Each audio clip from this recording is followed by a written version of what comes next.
மாண்புமிகு மூத்த அமைச்சர் துரைமுருகன் அவர்கள் காவேரி கோதாவரி இணைப்பு குறித்து பேசுவதை கேள்வி பேசியிருக்கிறார். நதிநீர் இணைப்பு திட்டத்திற்கு உயிர் கொடுத்தவர் புரட்சி தலைவர் ஐயா எடப்பாடியார் என்கிறார். கூட்டணி பற்றியெல்லாம் இன்றைக்கு மூத்த தலைவர்கள் விமர்சிப்பதை தமிழ்நாட்டு மக்களுக்கு புரட்சி தலைவர் ஐயா எடப்பாடியார் அவர்கள் சொல்வதெல்லாம் பொறுத்திருந்து பாருங்கள்.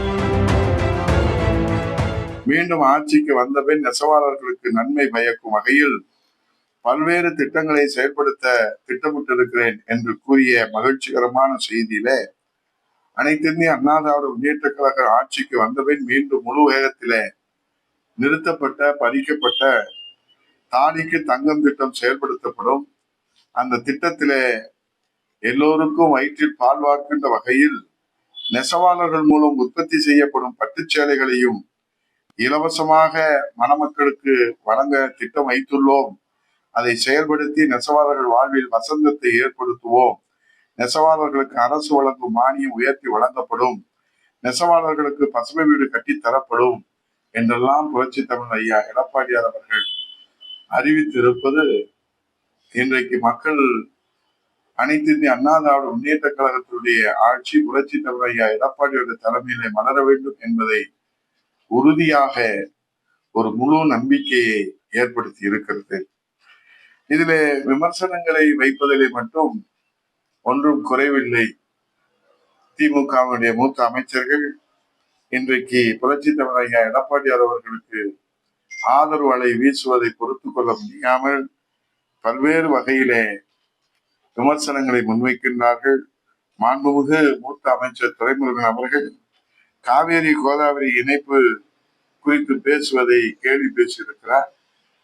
நதிநீர் இணைப்பு திட்டத்திற்கு உயிர் கொடுத்தவர் புரட்சி தலைவர் ஐயா எடப்பாடியார் என்கிற விவசாய முதலமைச்சர் என்பது மாண்புமிகு மூத்த அமைச்சர் துரைமுருகனுக்கு வேண்டுமானால் மறதி நோயால் மறந்து போயிருக்கலாம். ஆனால் மக்களுக்கு தெரியும்.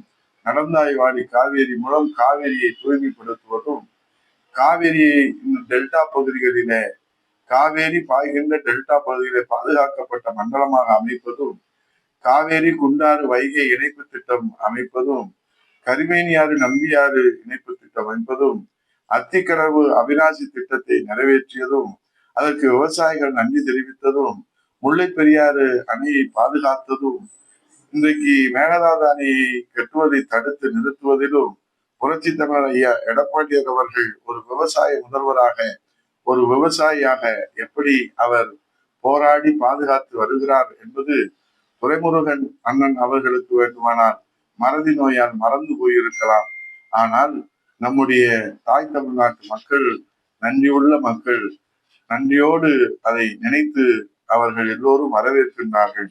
ஆகவே கூட்டணி பற்றியெல்லாம் இன்றைக்கு மூத்த தலைவர்கள் விமர்சிப்பதை தமிழ்நாட்டு மக்களுக்கு புரட்சி தமிழ் ஐயா எடப்பாடியார் அவர்கள் சொல்வதெல்லாம் பொறுத்திருந்து பாருங்கள், கூட்டி கழித்து பாருங்கள், கணக்கு சரியாக வரும் என்பதை போல பொறுத்திருந்து பாருங்கள். அனைத்து இந்திய அண்ணா திராவிட முன்னேற்ற கழக தலைமையிலான புரட்சி தமிழர் ஐயா எடப்பாடியார் தலைமையிலான வெற்றி கூட்டணி ஒரு வெற்றி சரித்திரத்தை படைக்கின்ற நாள் தொலைவில் இல்லை.